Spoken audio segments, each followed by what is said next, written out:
Buenas tardes a todos y buenas noches para los que están en España y en Italia.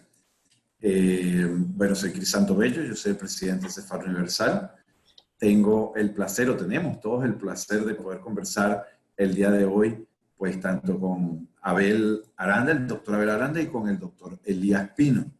El doctor Elías Pino es historiador, con su doctorado en el Colegio de México. Y bueno, yo tuve el placer de trabajar con él cuando trabajábamos en el desafío de la historia en Venezuela. Y realmente disfruto mucho conversar con él y creo que todos lo vamos a disfrutar hoy. Vamos a hablar hoy un poco sobre lo que es el tema de la carta de naturaleza, las circunstancias excepcionales, cómo es ese derecho que tenemos los que somos descendientes de españoles o los que nuestros antepasados hayan hecho alguna hazaña o alguna cosa que nos haga a nosotros acreedores de ese derecho. Esas circunstancias excepcionales, por ejemplo, una de esas circunstancias excepcionales, sin duda, es el hecho de ser descendiente de un judío sefardita. Esta es una circunstancia excepcional que ya el gobierno español ha concedido la nacionalidad a miles de personas por descender de judíos sefarditas, aparte de la ley 12-2015, que ya no se puede solicitar a través de esa ley, pero lo podemos solicitar a través de carta de naturaleza. Antes de la ley 12-2015 se concedieron muchas nacionalidades a judíos sefarditas, a descendientes de judíos sefarditas por carta de naturaleza. Durante la ley y después de la ley se han seguido concediendo. Entonces, eso es lo que estamos nosotros ayudando a muchas personas a solicitar la nacionalidad a través de esta vía. Entonces, para que eso pueda suceder, tiene que tener la persona, tiene que concurrir la persona a unas circunstancias excepcionales.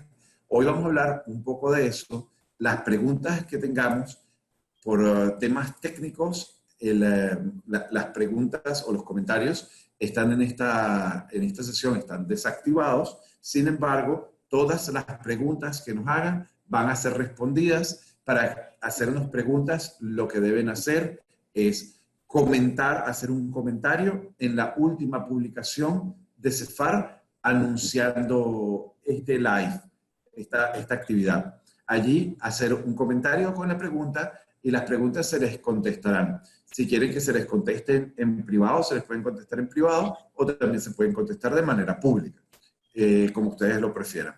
Entonces, bueno, sin más, pues entonces pasar con el doctor Pino. ¿Cómo estás, Elías? Vamos a...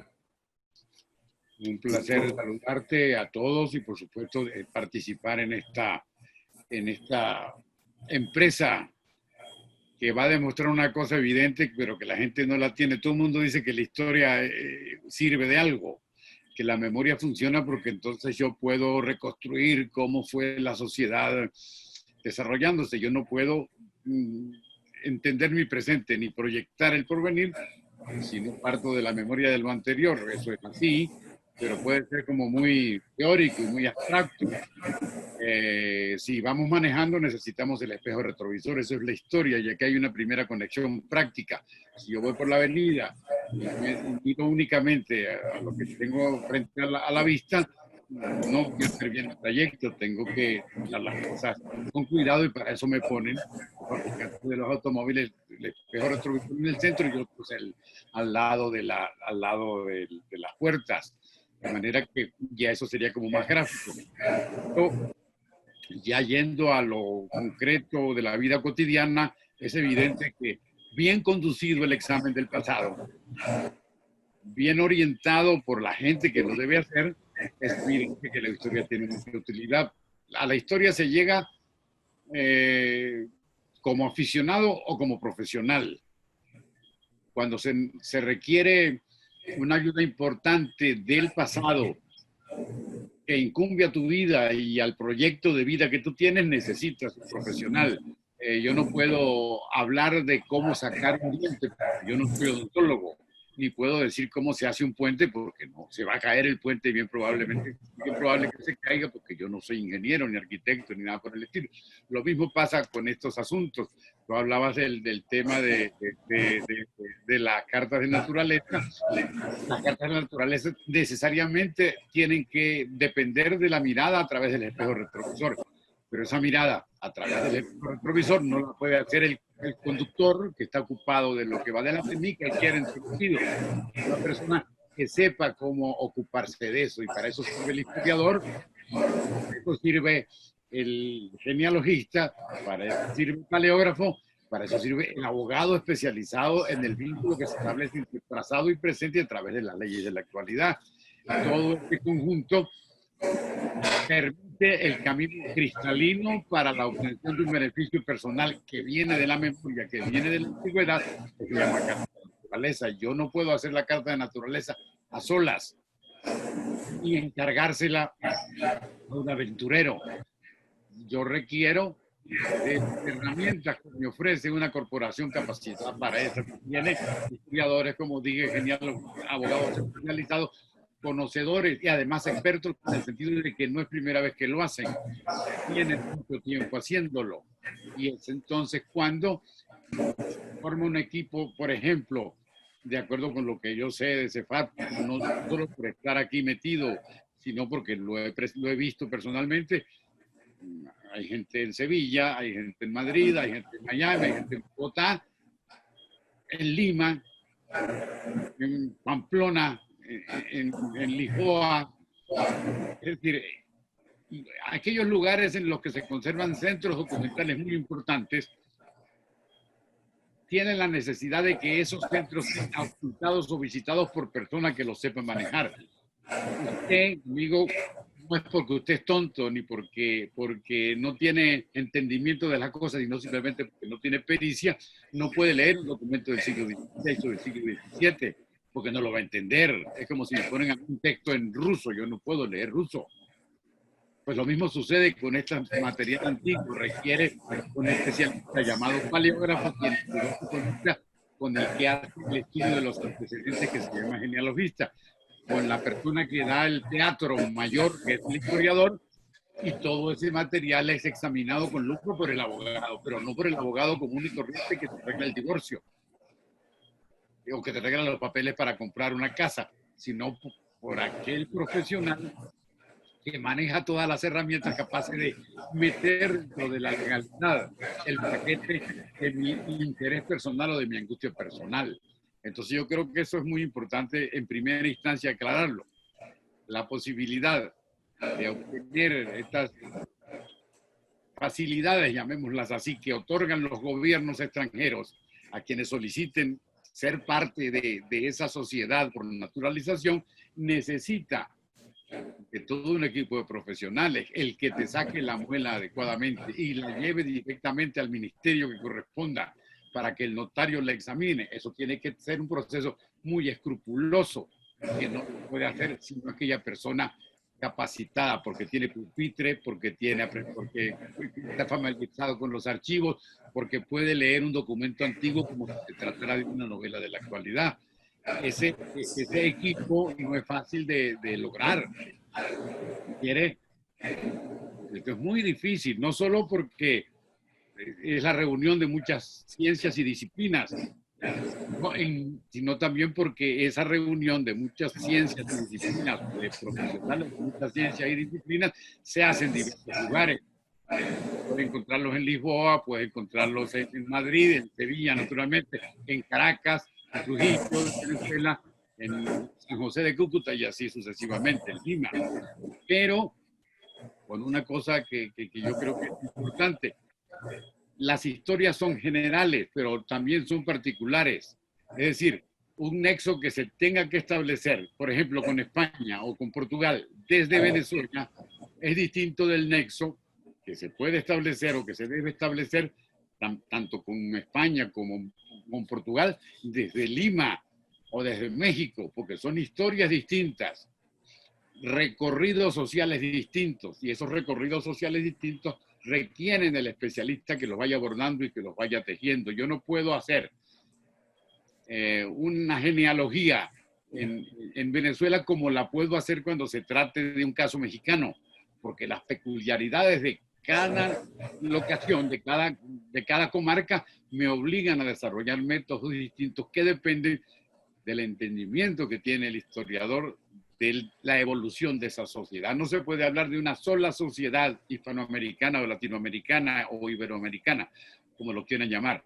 La corona nos dividió en jurisdicciones, virreinatos, gobernaciones, presidencias, reales audiencias, como las quieran llamar, pero no fue no solo una división geográfica, sino también una división de la vida. Yo hacía mi vida en Caracas sin tener el menor entendimiento de lo que pudiera pasar en Bogotá, que desarrolla una historia distinta, pero la historia se va acercando por el movimiento de las gentes, y ese movimiento de la gente que es tan peculiar, tan curioso, requiere el bordador, es decir, el genealogista, el historiador, el abogado que vaya tejiendo esa madeja. Y eso es, creo yo, la peculiaridad y también la excelencia. Esto puede parecer propaganda, pero sí lo es, pero no lo es, porque es verdad, de CEFAR, tener todas las herramientas a mano, pero no manejadas por cualquier obrero, sino por aquel que sabe manejar el cucharón. Yo sé de historia, pero no sé de toda historia, pero el historiador de Sevilla me va a aportar a mí elementos distintos a los que yo manejo como historiador de Venezuela o de Colombia para construir la trayectoria individual de una persona. Y esa trayectoria individual de toda persona debidamente probada llega al escritorio quien la mete sin forzar la situación dentro de la trama legal. Y esa trama legal con el argumento correspondiente pasa a la fase fundamental, que es la del conocimiento de la autoridad, Consejo de Ministros o como se llame. Parece un proceso simple y en principio lo es, pero no lo es. Se dice la ley, circunstancias excepcionales, algo así dice, ¿no?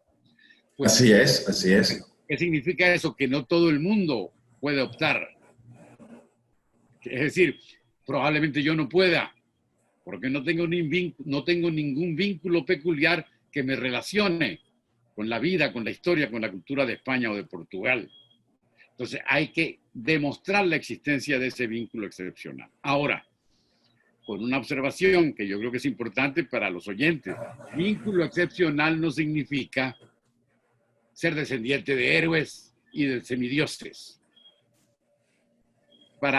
El vínculo personal no depende, por ejemplo, de que yo haya peleado en la batalla de Lepanto junto con Cervantes, ni de que haya formado parte de la Legión en Flandes, nada de eso, ni de que haya luchado en la guerra contra los piratas en Venezuela, en Trujillo, en Maracaibo.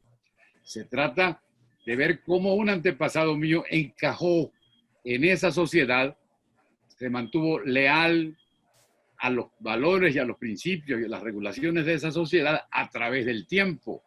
Yo puedo descender de un labrador de Boconó, Estado Trujillo, que viene del siglo XVII. Ese labrador del Estado Trujillo, Boconó, del siglo XVII, fue estableciendo una historia personal y familiar a través de la cual demostró, cultivando la tierra, pagando sus impuestos, acatando la legislación de Indias, que formaba parte de esa comunidad y de que sus descendientes hicieron lo mismo.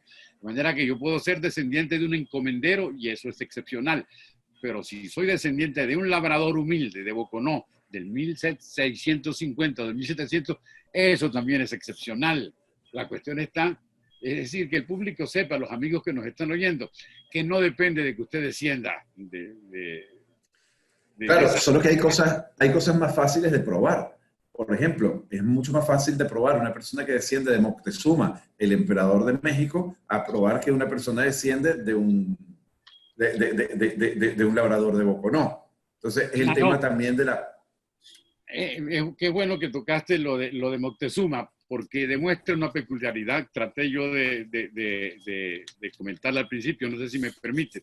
¿Por qué diablos la descendencia de Moctezuma me permite abrir, es un puente para yo obtener una carta de naturaleza? Usted está inventando, usted está mintiendo, porque ¿qué tiene que ver el Tlatoani de los aztecas? Pues mucho, mucho.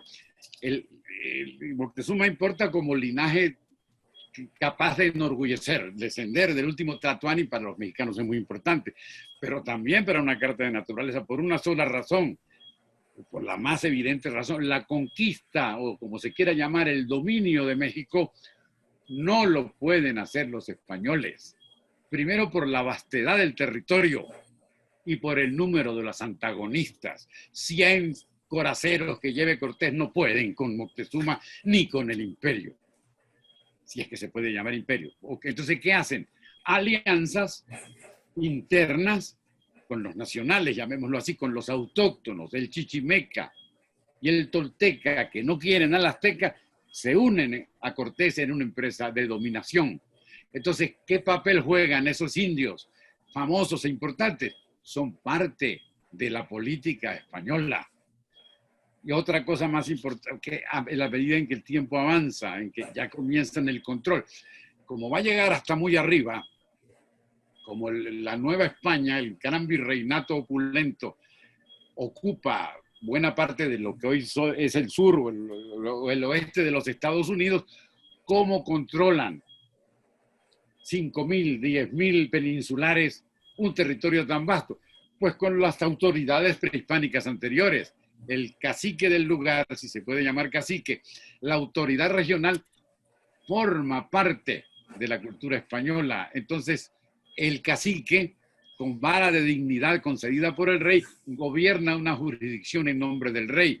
Por ahí sale también entonces un linaje del cual o gracias al cual se puede demostrar una excepcionalidad. Entonces, eso de conquistadores y conquistados es muy importante tenerlo claro en el sentido de que no fue como se dice.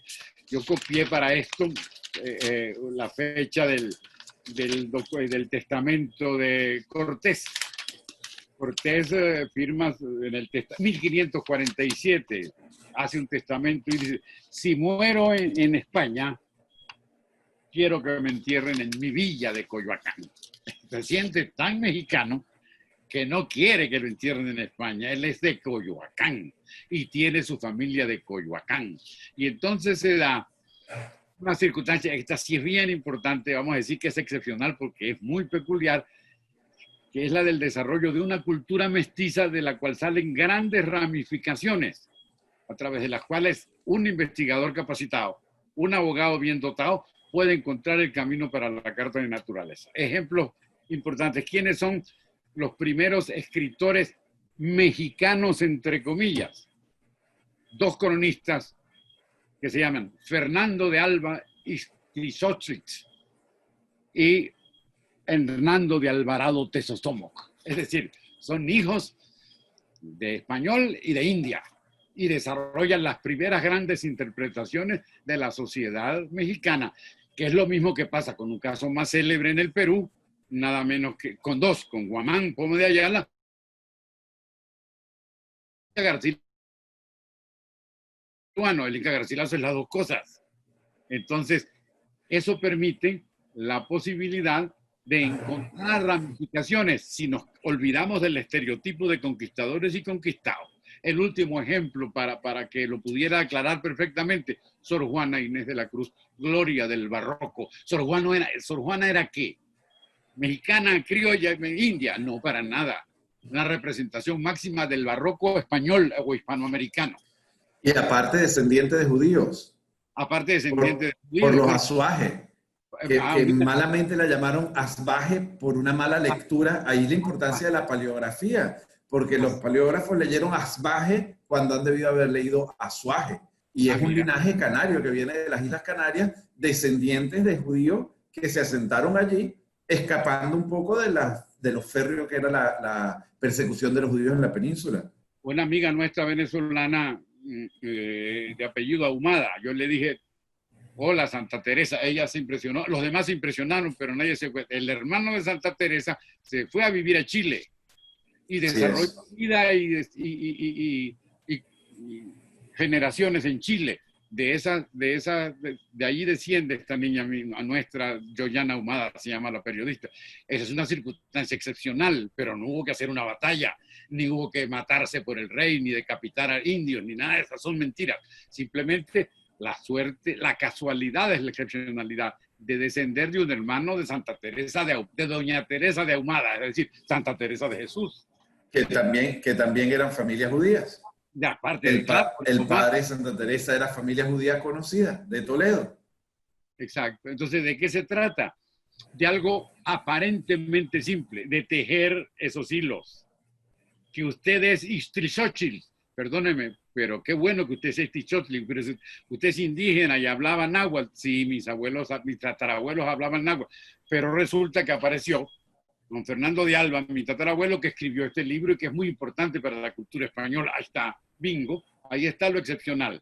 Vamos a seguirle la pista a todos los Tesosomos o a todos los Ixtlilxóchitl para llegar a la Carta de Naturaleza. Repito, no se necesita haber peleado en Lepanto.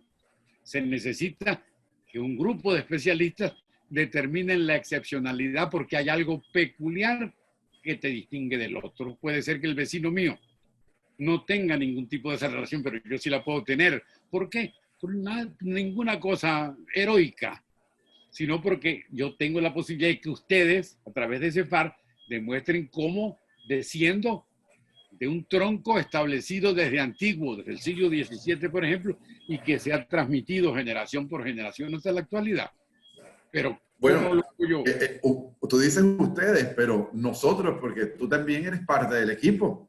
Es decir, claro, tú corriges todas las cartas de claro, naturaleza, todos los argumentos de la Carta de Naturaleza. Claro, ¡Qué lujo!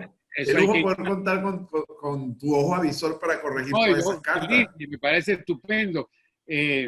Claro, toda esa parte legal, bueno, ya Abel se ocupa, o los abogados que tiene Abel, maravilloso, pero se necesita la acción de una historia personal. El trabajo significa un acercamiento un acercamiento biográfico. Nosotros le vamos a hacer una biografía sin mentir, porque todo tiene que tener pruebas. Las autoridades españolas y las autoridades portuguesas no son idiotas. Usted desciende de doña Teresa de Domadas y aquí está el papel, se le mete su papel. ¿Dónde se encontró? Archivo General de Sevilla, 1714, aquí está el documento, y así sucesivamente. Otra cosa importantísima, ya para redondear lo de México, la independencia. ¿Quién hace la independencia en definitiva? Primero, el culto a Santa María de Guadalupe, que es un culto español mestizo, mexicano-español. Pero ¿quién la hace? Don Agustín de Iturbide. Iturbide proclama la supremacía exclusiva de la religión católica y se espera todavía la consulta del avenimiento con España y se le pregunta y él lo escribe: ¿y usted qué es entonces, Iturbide? Y él dice: yo soy un medianero entre mis antecedentes, entre lo que me enseñaron los antepasados y lo que yo quiero que sea mi sociedad. Eso es en definitiva, utilizando las palabras de Iturbide, Cefar, un medianero. Yo te voy a hacer el puente, porque no es cierto lo de los divorcios, no es cierto lo de las rupturas. El único divorcio que existe cuando mi mujer me hace las maletas y me manda al demonio. Ese sí es un divorcio. Pero culturalmente no es así. Culturalmente no es así. Existen nexos que te hacen excepcional, porque hubo un familiar tuyo antiguo que arraigó en la cultura y que esa raíz fue creciendo hasta llegar a la actualidad. El punto está en demostrarlo. ¿Y quién lo demuestra? El historiador, el genealogista, el paleógrafo, el abogado, el equipo. Y hacer eso, y en eso sí no tengo yo nada que ver, porque eso fue un invento tuyo, Crisanto, se hizo la hazaña de tener la posibilidad de contar con especialistas en los lugares españoles más importantes, pero también en las capitales hispanoamericanas. Yo puedo acudir a Cartagena, yo puedo acudir a Barranquilla, a Bogotá, a Santo Domingo, que son tan importantes. Hay puntos neurálgicos desde los cuales se desarrolla la cultura y la conquista españolas. Por ejemplo, Santo Domingo es importantísimo para la zona del Caribe. Entonces, ahí hay un repositorio de informaciones fundamentales para ti que quieres sacar tu carta de naturaleza. ¿Y qué significa eso? Usted no puede coger para Santo Domingo. No es por la pandemia, sino porque no puede. Y si va a Santo Domingo, pierde el viaje, porque usted no sabe cómo manejar un archivo, como yo no sé sacar una muela. Se necesita el equipo que se lo haga en Santo Domingo o en Tunja, y así sucesivamente. Por ejemplo, en Venezuela, en los Andes, es fundamental, por ejemplo, La Grita. Son centros de establecimiento y de expansión territorial posterior, son fundamentales. Es decir, yo lo que quiero comunicar es cómo hace falta un dominio del mapa, pero a la vez un dominio de la vida de los habitantes de ese mapa. Y en la vida de los habitantes de ese mapa están los habitantes excepcionales. Yo, por ejemplo, que puedo sacarme mi nacionalidad no porque escribí el Quijote, ni porque peleé en Lepanto, ni porque fui amigo de Felipe II, sino porque un antecedente mío se estableció como representante de los españoles como labrador y dejó de ser español. Y eso es muy importante. Se pasa, aún así, vamos a llamarlo como en México, gachupín. El español es el gachupín. El hijo del gachupín deja de ser progresivamente gachupín y se convierte en criollo, pero no pierde su arraigo, no pierde su contorno cultural, sigue formando parte de eso, y eso es excepcional. Eso, me encanta tu exposición, Elías, y sobre todo me gusta mucho la idea que tienes, porque es que es verdad, es un trabajo en equipo. No se trata solamente de la parte de la historia y del paleógrafo, que es fundamental, porque no cualquier persona está capacitada para leer documentos antiguos. Cuando yo me enfrenté por primera vez a los documentos antiguos, no entendía nada. No, y eso ha sido un trabajo arduo. Entonces hoy tenemos, pues bueno, a los paleógrafos, a los historiadores, doctores en historia que nos apoyan en CEFAR, y historiadores en todas partes, como dices tú. Tenemos historiadores en Colombia, tenemos historiadores en Perú, tenemos historiadores en México, tenemos historiadores en Venezuela, en Sevilla, en Roma. Es decir, para poder entre todos hacer un trabajo en conjunto. Pero sobre todo, y lo más importante, pues tenemos también a los abogados. Pues. Eso te iba a decir, porque el abogado es la horma, en el sentido de que le puede llegar un papel de Barquisimeto y una documentación de la Guaira, y tiene que meter eso en una horma, que es la horma de las regulaciones positivas vigentes. Claro, y ahí entonces es donde entra pues el trabajo. Por ejemplo, Abel, lo tendrá que decir él, porque lo sabe hacer mejor que yo. Él tiene que comprobar que yo no le estoy metiendo gato por liebre. Este documento es perfecto, este encaja y va aquí. Este no sirve, me buscan otro. Ese es el trabajo, de manera que tú no puedes aprobar una carta de naturaleza si no tiene la bendición de los abogados. Y el abogado, para bendecir el expediente, tiene que partir de la pericia del investigador, del paleógrafo, del genealogista y del historiador. Ahí está. Y eso así es. Eso se dice muy fácil. Eso se dice muy fácil. Pero resulta que eso tiene que pasar por la alcabala. Y la alcabala no es la de la Guardia Nacional aquí en la esquina, que se puede sobornar. La alcabala es el Consejo de Ministros de Madrid o el organismo superior en Lisboa, que no están allí hablando tonterías, sino cuidando los intereses de una sociedad, cuidando los intereses de unos reinos. Entonces, ahí es donde encajamos nosotros. Es decir, en la obligación de hacerle un trabajo cristalino y adecuado a la autoridad para que aprueben mi excepcionalidad que estoy pidiendo y estoy pagando por eso. Porque es otra cosa. Esto no es gratis. Yo te tengo que pagar o me tienen que pagar a mí. Pero para la seguridad de tener un trabajo bien hecho, porque ¿qué harías tú, Crisanto, si resulta que yo no tengo esas circunstancias excepcionales? Me tendrá que decir, usted no califica, señor, usted no puede. ¿Sí o no? Pues es verdad, hay casos. Por eso se hace un análisis previo de la genealogía de la persona para ver si tenemos manera de probar una excepcionalidad. Exacto. Qué bueno. Pero bueno, pero entonces como decías, como bien decías, entonces allí viene entonces la parte del abogado. Entonces yo le quería preguntar, quería aprovechar la oportunidad para preguntarle al doctor Abel Aranda, ¿cómo ve él esta parte ya cuando entra el trabajo del abogado? ¿Cómo es? O sea, yo afortunadamente tengo la ventaja de entrar un poco en los dos campos, ¿no? Por la genealogía, en la historia y por el derecho, porque soy abogado, pues. Pero, por ejemplo, Abel, que se dedica más a la parte del derecho, cuéntame tú, Abel, ¿cómo ves este tema? Bueno,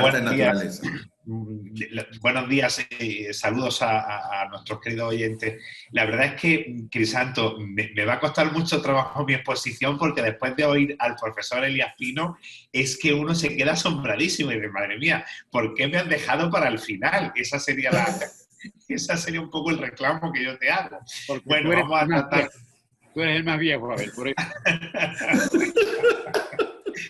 Vamos a tratar de hacer la exposición, ¿no? Cuando yo, utilizando una metáfora, lo que yo diría es que somos un matrimonio perfecto, ¿no? Yo tengo que agradecer la oportunidad de trabajar en CEFAR porque verdaderamente como abogado y los años de experiencia, yo nunca había trabajado codo con codo antes de entrar en CEFAR con un departamento de genealogía e historia de la mano, codo con codo. Ahora el saludo COVID, ¿no? El que está de moda.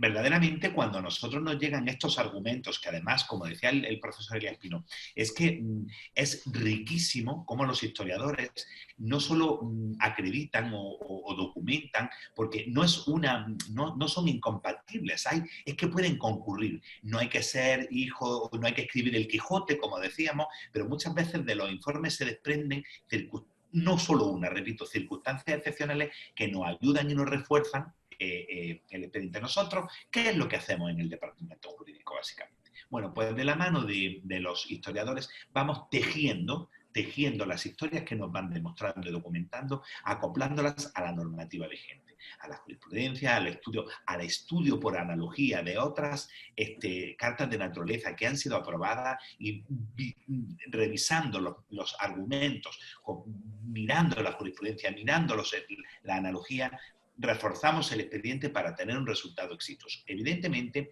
no nos quedamos solo en el departamento jurídico con el informe fundamental y excepcional de los historiadores, ¿no?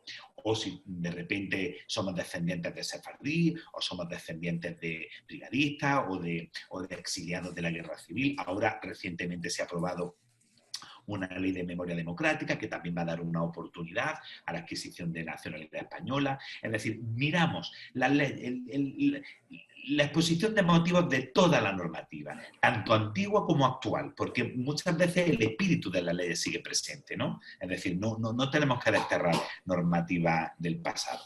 Y vamos tejiendo, acoplándolo a la exigencia. Y además, por analogía a otros procedimientos, adjuntamos los documentos y vinculaciones como antecedentes penales, estudios de lengua española, en fin, acoplando y modernizando la Carta de Naturaleza a los requisitos y exigencias que tiene el Consejo de Ministros, que es en última instancia quien resuelve. Ya sabéis que la Carta de Naturaleza tiene un carácter en el artículo 21 de la norma civil suprema que tenemos en España, que es el Código Civil. En el artículo 21 viene regulado este procedimiento. Pero es verdad, Crisanto, que deja cierta libertad, ¿no? El legislador en este caso no ha querido como legislar con derecho normativo positivo, es decir, pues si usted cumple tal requisito. No, ha dejado como un procedimiento abierto la prerrogativa que se reserva al Estado para dar la nacionalidad. Y ahí está el papel fundamental, insisto, de nuestro departamento de genealogía e historia. Yo verdaderamente es que deberíamos de hacer un solo con el profesor Elías Pino. Es maravilloso oírlo. No, de verdad. Es una cosa, porque usted, vamos a ver, profesor, es que ha explicado gráficamente y didácticamente en qué consiste el proceso de Carta de Naturaleza. Así es. Pero todo tiene que desembocar en las manos de Abel y de su equipo, porque ese es el que le va a dar... Tejemos, vamos cosiendo ese informe que ustedes nos entregan, vamos cosiendo y acoplando con argumentos jurídicos el por qué el solicitante es merecedor o es acreedor de la nacionalidad española. Bolívar hace la Carta de Jamaica, muy famosa, y dice: nosotros somos un nuevo género humano, y los lectores descuidados creen que se está refiriendo a toda América. Se está refiriendo a los blancos criollos descendientes de los españoles. ¿Y de dónde saca eso Bolívar? De un ilustre dominico mexicano muy rico de la nobleza mexicana que se llama Fray Servando Teresa de Mier. Fray Servando escribe un libro que se llama Historia de la Náhuatl, en donde dice que el derecho de gobierno y de independencia viene de la propia realeza. El hecho de haber firmado un contrato, el rey con los primeros pobladores y conquistadores, y ellos son los herederos de ese contrato. El contrato se rompe cuando el rey hace pacto cuando el rey de España, Carlos IV y Fernando VII, hacen pacto con el usurpador, con Napoleón Bonaparte. Nosotros no queremos al usurpador, nosotros queremos la tradición, dice Fray Servando. Y Bolívar dice lo mismo en la Carta de Jamaica y dice, ese es nuestro contrato social, como dice Guerra. ¿Cuál Guerra? Fray Servando, que escribió la historia de la Nagua con el seudónimo de José Guerra para que no le metieran presos los inquisidores. De manera qué curioso que Bolívar haya leído a Fray Servando. Lo leyó y lo cita de memoria, porque no tenía muchos libros en Jamaica, año 15, el desastre. Él le encuentra una explicación distinta, después del fracaso de la guerra a muerte, una explicación distinta a la historia. Nosotros somos los defensores de la tradición española, como dice el contrato social señalado por Guerra. Uno se pone a averiguar quién es Guerra, Fray Servando. Entonces ahí viene toda una tradición que desemboca en la Virgen de Guadalupe, en el culto mariano mexicano-español de Santa María de Guadalupe y en toda esta historia extraordinaria. Y Abel tocó un punto fundamentalísimo que a mí se me pasó, que no lo tenía en la cabeza, que es el punto de la guerra civil. La guerra civil provoca pavorosas y dolorosas emigraciones que por fortuna se vinieron para acá. Y el lugar más afortunado fue México. Ahí funda el Colegio de México. La crema innata de los historiadores, los filósofos, los científicos, los médicos de la República van a dar a México. Allá se establece, por cierto, el gobierno en el exilio. ¿Qué significa eso? La posibilidad de circunstancias excepcionales por el simple hecho de haber emigrado, no porque eran hijos de Gaos ni conocieron a don Alfonso Reyes, sino porque vino un miliciano que se comenzó a hacer la vida en una bodega y mantuvo su nexo con España siendo republicano. Y ahora que hay una ley de memoria que reivindica la memoria republicana, por así decirlo, por fortuna además y por justicia, eso es una cosa excepcional que le permite a centenares de personas volver a su lugar sin violentar la ley ni violentar los principios. Usted era republicano y antifranquista, usted puede seguir siendo antirrepublicano. Bueno, digamos, son cientos de miles. Cientos de miles de personas. Cientos de miles. Yo dije México porque fue el lugar central de la emigración, porque el presidente de entonces, que era general Lázaro Cárdenas, abrió las puertas. Entonces, las grandes, don Rafael Altamira, el maestro Gao, Juan Ramón Jiménez, que después fue a dar a Puerto Rico, todos se establecieron en México y fundaron un lugar que se llamó la Casa de España, que era un sitio de cultura y de iluminación, que después se transformó en el Colegio de México, uno de los centros de cultura más importantes de América Latina. ¿Qué significa esto? Significa que la cultura, la poesía, las ciencias físicas y naturales, las ciencias sociales y políticas, se nutren en América Latina de ese conjunto de exiliados y de sus descendientes que van a formar o que tienen la posibilidad de ese puente que se les ofrece ahora con las cartas de naturaleza. De manera que ahí cabe Huitzilopochtli, ahí cabe Moctezuma, ahí caben los mestizos como los que mencioné hasta Sor Juana, pero por supuesto ahí cabe la generación republicana. Una última cosa, acuérdense de que Carlos III expulsa a los jesuitas de todos los dominios de España, del Reino de España y sus dominios. Ahí está la generación de los jesuitas expulsos. Quizá no sea fácil conseguirles antecedentes porque se supone que los sacerdotes son célibes y castos, pero esa es otra mina de oro muy importante de explotar. Es decir, toda esa generación de expulsos tuvo que dejar, si no una descendencia carnal, una tradición que pudiera convertirse en excepcionalidad. Porque también la cultura importa. Si yo soy, y tanto, y yo publico en español y mis libros circulan y los leen los colegas allá, y yo he trabajado en la Universidad de Sevilla, por ejemplo, eso es excepcional. Eso me permite a mí la posibilidad de pasar ese puente, ¿o no, Abel? De verdad, Elías, me quedo boquiabierto y no tengo nada más que quedarte la enhorabuena en tu exposición. Es decir, tú no te retrotraes, no, mira, voy a utilizar tu metáfora, perdona, el conducir un vehículo mirando al espejo retrovisor. No solo nos podemos remontar al pasado más lejano, sino ese pasado lejano traerlo al presente. ¿Por qué? Porque también no debemos de olvidar las circunstancias, la cualificación personal actual que puede tener el solicitante. Evidentemente, profesor, investigador, médico, artista, cinematógrafo, pintor, bueno, todas las artes posibles y todas las culturas. Y además es algo que no se me debe olvidar. Hoy por hoy, es el único instrumento jurídico que tienen las personas que residen fuera de España para optar por un derecho legítimo, que es adquirir, solicitar la nacionalidad española. Si no residen en España, hoy no hay otra forma de solicitar la nacionalidad española. No la hay. O la portuguesa. Imagínense la importancia que tiene, pues, tratar de investigar y acreditar las circunstancias, no solo una, todas pueden ser compatibles, todas las que podamos acreditar y probar, desde el pasado más lejano hasta la actualidad, incluyendo nuestras circunstancias personales. Por supuesto que sí. Hay un autor venezolano muy importante, quizás no lo conozcas tú ni tienes por qué conocerlo, se llama don Mariano Piconzalas. Mariano Piconzalas publicó un libro en los años 60 del siglo pasado en el Fondo de Cultura Económico de México. El libro se llama De la conquista a la independencia. Y en ese libro él demuestra cómo se teje la urdimbre.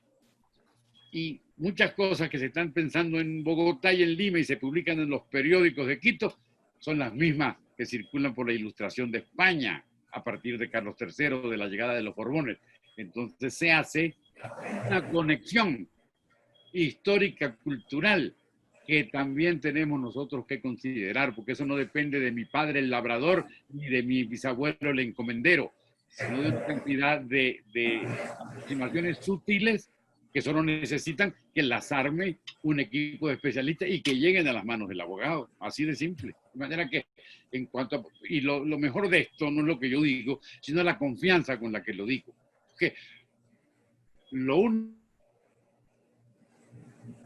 y cómo se puede demostrar que yo estoy mintiendo si es todo lo contrario, si es todo lo contrario. Lo que pasa es que en la historia el espejo retrovisor no siempre es el mismo. El espejo retrovisor cambia de acuerdo con los tiempos. Si está frío, el espejo se pone distinto. Si llueve, el espejo cambia. Eso pasa con la historia. Se mira de una manera y la ciencia histórica evoluciona para mirarse de otra. Esto de la separación definitiva, porque hubo una guerra y una matazón, no existe en los hechos, porque muchos lo tuvieron que hacer obligados, porque me van a matar, porque contar con la muerte aún siendo indiferentes. Y porque además hubo, así como hubo enemistad, hubo la amistad. Toda esta escabechina desembocó en un apretón de manos. Los gobiernos firman la paz, se reconoce la independencia, dejamos de ser forajidos, dejamos de estar fuera de la ley y formamos parte de la misma comunidad. Eso se llama Hispanoamérica. Pero no solo porque nos sintamos así, sino porque la reina y el presidente correspondiente, Páez o Supleto, quien fuera, lo anotaron en un papel. Y nosotros, tú tienes, Abel, entregado por la historia, material legal para demostrar que ese pleito se acabó. Y tan se acabó que aquí están las pruebas. Y como no hay pleito, usted puede venir a mi casa cuando quiera, porque usted es de mi casa igualito. Eso lo dicen los documentos de entonces, los tratados. Y esos tratados están vigentes perfectamente, reforzados con la ley sefardita, llamémosla así, y con la ley de memoria histórica, que es una bendición de concordia. Es la concordia que era absolutamente imprescindible. Y por ese canal lo metemos nosotros, Cristanto Antonio, y por ese canal se mete Cefar, por fortuna, porque eso fue invento tuyo. Lucidísimo, porque al contrario, se hubieran cerrado muchísimas posibilidades. Claro, bueno, invento mío, pero también analizando y estudiando un poco pues, la jurisprudencia o las cartas de naturaleza que se han concedido previamente, porque afortunadamente pues contamos con eso y podemos ver en qué se han basado y en qué se han apoyado para conceder una nacionalidad. El Consejo de Ministros o cada uno de los consejos de ministros que ha otorgado cartas de naturaleza o nacionalidades por carta de naturaleza. Que son muchas, ¿no? Que son muchísimas. O sea, cartas de naturaleza se conceden. Abel maneja las estadísticas. Yo no sé si nosotros publicamos las estadísticas de las cartas de naturaleza que se han concedido en la página web, o si no lo hemos hecho, lo podemos hacer. Es una cosa que perfectamente pudiéramos hacer para que la gente vea que es una vía posible y que está funcionando. Y que hay muchos motivos por los cuales se puede conceder una carta de naturaleza. Para eso, lo fundamental, como dices tú, las personas no saben o no tienen por qué saber que son acreedores a ese derecho, porque es un derecho que tienen muchísimos latinoamericanos a solicitar la nacionalidad española. Es un derecho. Entonces, ¿cómo pueden saber si tienen ese derecho? Bueno, lo primero es registrarse en la página web de CEFAR, en donde dice inicie su proceso por carta de naturaleza, donde entonces los especialistas, historiadores y genealogistas van a estudiar el caso para ver si se puede solicitar la carta de naturaleza en su caso. En la mayoría de los casos, para los latinoamericanos, siempre hay una circunstancia excepcional u otra. Cuando yo veo, por ejemplo, las inscripciones de los mexicanos, la cantidad de mexicanos que solicitan la carta de naturaleza, muchísimos de ellos son hijos o nietos o bisnietos de estos españoles que fueron expulsados o se fueron y llegaron allá, de los que estás hablando en este momento. Llegaron allá y fundaron el Colegio de México. Mira, son muchísimos, pero también los hay. Mire, ya que dijiste lo de México, una palabra que inventó el filósofo español José Gaos, mi maestro, me dio clases y me dirigió la tesis. Él era rector de Madrid cuando la República, y salen estos exilios y se establece en México, en el colegio y en la casa y en la Universidad Nacional Autónoma. Y le hablaron, usted es un desterrado. Y el maestro Gaos dijo, nosotros no somos desterrados, nosotros somos transterrados. Vinimos de una tierra. Y este es el punto. Aquí está. Esta es una posibilidad de transterrados. Porque a mí nadie me consultó la independencia. Pero es un hecho, es un hecho. Es un hecho. Pero a pesar de la discordia, se abrió el puente de la concordia por las dos sociedades, la nuestra y la de allá, que llegaron por interés, no digamos que por amor. Mira, esto no puede seguir así. Hay comercio, hay vínculos mercantiles y materiales que nosotros tenemos que mantener y fomentar y multiplicar. Y se hizo la paz hasta el día de hoy. Pero qué maravilla. Claro, y dicho sea de paso que en Latinoamérica hablamos el español, igual que en España. Nuestra idiosincrasia es muy similar. O sea, pensamos las cosas, tenemos una misma cultura, una cultura muy similar. Entonces, claro, son circunstancias que incluso el mismo legislador español, por ejemplo, en la ley sefardita, la de ley 12 del 2015, ya dice que el hecho de haber nacido en Hispanoamérica o en Iberoamérica es una circunstancia excepcional que prueba un vínculo con España. Eso ya lo dice la misma ley, que está vigente porque las leyes no pierden vigencia a menos que las deroguen otras leyes. Entonces, esos son argumentos que nos ayudan a nosotros pues, a probar que una persona es acreedora a la nacionalidad española por carta de naturaleza. Yo quiero aprovechar la oportunidad para recordarle a todas las personas que nos están escuchando que todas las preguntas que tienen, por favor, anótenlas, escríbanlas en un comentario en el último post, la última publicación anunciando esta actividad. Todas van a ser contestadas porque en este momento, por problemas técnicos, tuvieron que estar deshabilitados los comentarios. Por eso no podemos hacer preguntas por aquí, pero sí las podemos hacer por el post y las van a contestar. Si la pregunta es para el doctor Pino, por favor, anótenlas, escríbanlas en un comentario en el último post, la última publicación anunciando esta actividad.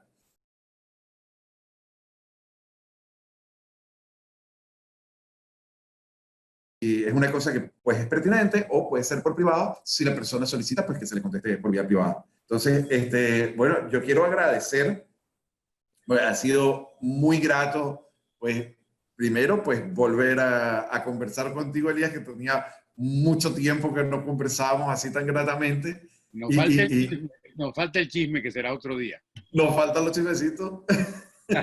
y un vinito, pues, también que nos podríamos tomar. Sí, pero en Sevilla. En Sevilla, cómo no. Y al doctor Aranda, pues, también agradecerles a los dos. Y, bueno, invitarlos a todos los que están escuchando, pues, a que nos sigan en nuestras redes sociales, que es @CEFAR-Universal, y para el Facebook es CEFAR Universal Global, y que visiten nuestra página web, que estamos estrenando nueva página web. Estamos muy contentos porque por fin, después de mucho trabajo, pudimos poner una nueva página web donde las cosas están muy mejoradas. Allí pueden ver pues también nuestros teléfonos. Tenemos teléfonos de atención al cliente que funcionan las 24 horas. Cualquier persona puede llamar y les podemos orientar en cualquier duda que tengan. Y bueno, pues muchísimas gracias por acompañarnos. Y pues bueno, me queda sino despedirlos. Hasta luego. Adiós. Gracias, gracias profesor. Gracias a todos, Crisanto. gracias a todos por la paciencia y por la compañía.